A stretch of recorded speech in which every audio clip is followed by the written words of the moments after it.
The transport freighter limped through the debris field, its hull scarred from the recent skirmish with pirates.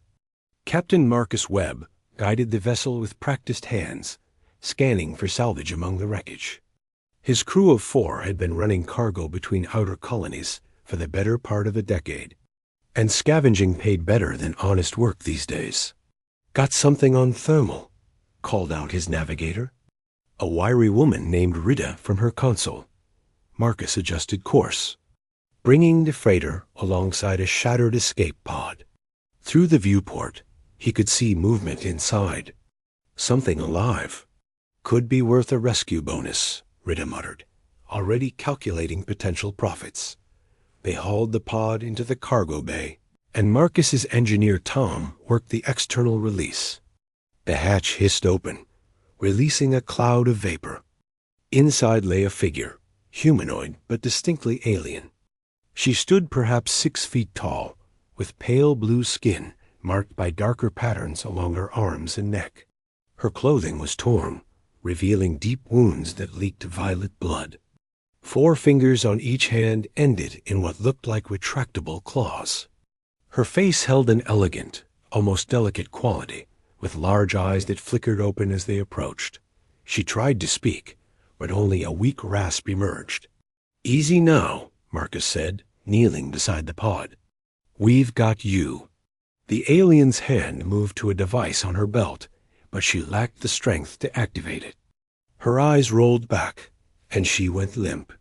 "Get her to the med bay," Marcus ordered.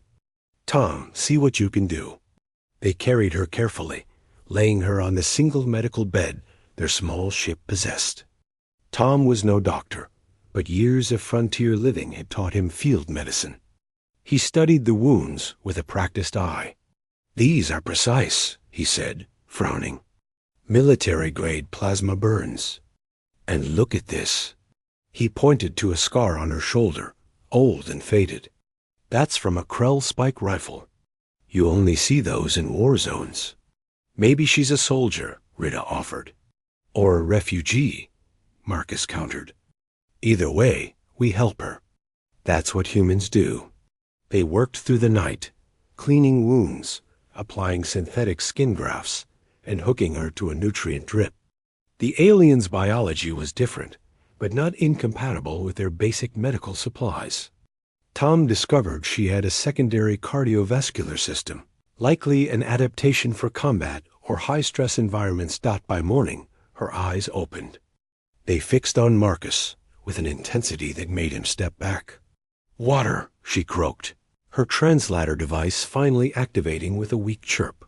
Marcus brought her a container, helping her drink. She consumed it desperately, then fell back against the pillow.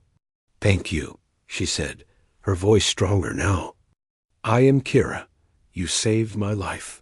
Marcus Webb, this is my crew. You were in bad shape out there." "What happened?" Kira's expression darkened. "Hunters. They found me. Pirates? Worse, bounty seekers.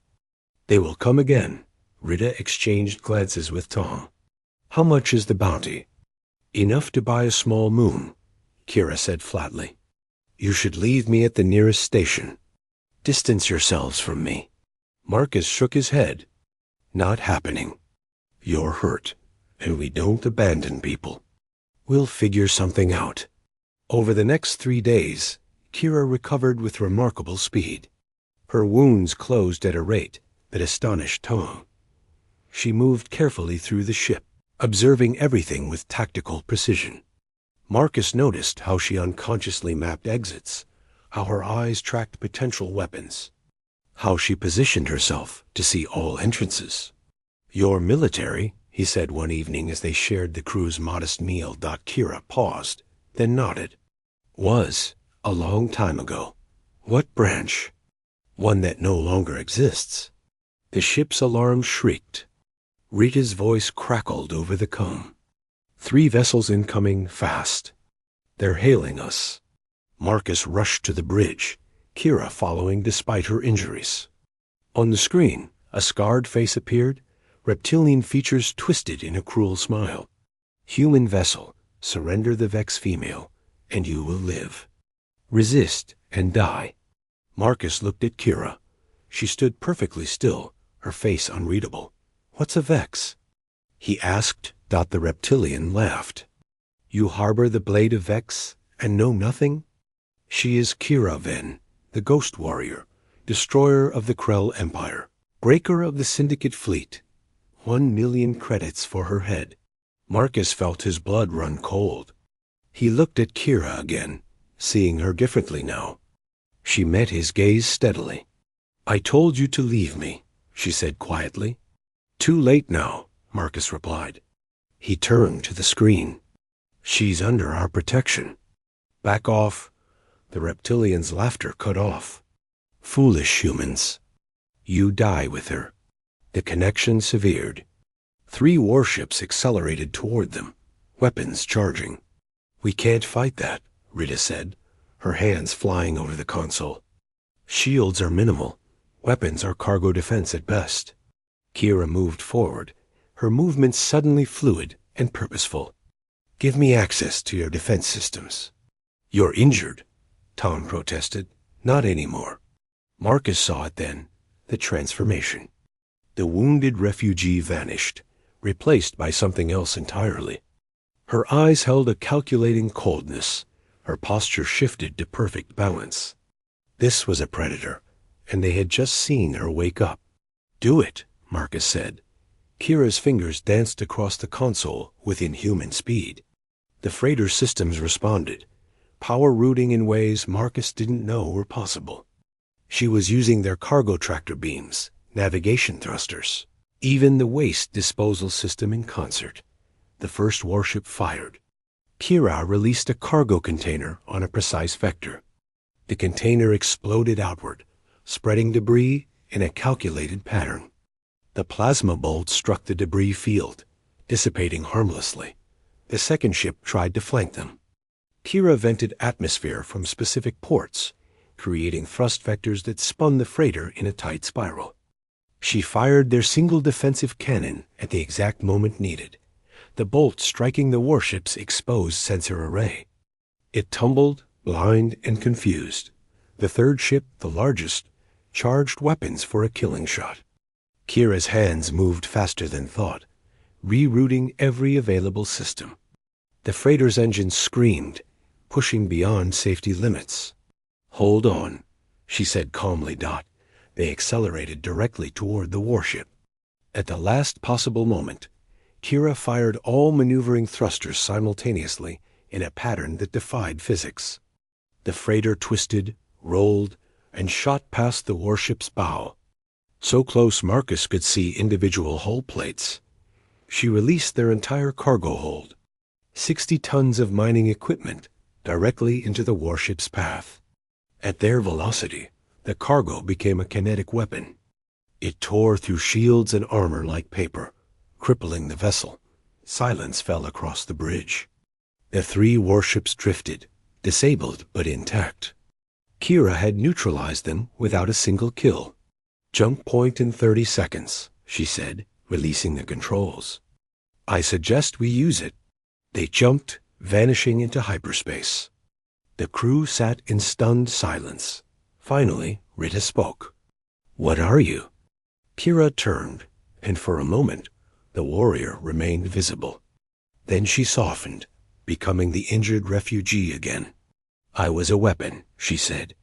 Created, trained, and deployed by the Vex Collective to end wars. We were engineered for combat, enhanced for killing, programmed for efficiency. I have fought in 200 battles, led strike teams against impossible odds, and ended conflicts that would have consumed worlds. Why are they hunting you? Marcus asked. Because I stopped. Because I looked at what I had become and chose to walk away. The Collective does not forgive desertion. The galaxy does not forgive the things I have done. She moved to the viewport, staring out at the stars rushing past. I saved 17 worlds, but to do so, I destroyed 12 others. I am responsible for millions of deaths. I am the monster parents use to frighten children. I am the nightmare that wakes soldiers screaming. And you saved me, Marcus stood beside her. You saved us just now. Could have let them take us, used the chaos to escape. But you didn't. No, Kira agreed. I did not. Then maybe you're not the monster anymore. Maybe you're just Kira, trying to figure out who you are without the war. She looked at him, and something like hope flickered in her alien eyes. The bounty will not disappear, she warned. More will come. Then we'll handle it. Together. Marcus extended his hand. Could use someone with your skills anyway. Navigation, tactical, security. Interested? Kira stared at his hand for a long moment. In the Vex Collective, physical contact was reserved for combat. Trust was a weakness. Compassion was failure. She took his hand, her grip firm but careful. Yes, she said. I am interested. Rita laughed from her console. Well, at least cargo runs won't be boring anymore. Tom nodded agreement. Gonna need to upgrade our medical supplies, though. They settled into the new normal. A human freighter crew and their unlikely guardian. Kira proved invaluable, her tactical mind spotting threats before they materialized. Her combat skills keeping them safe.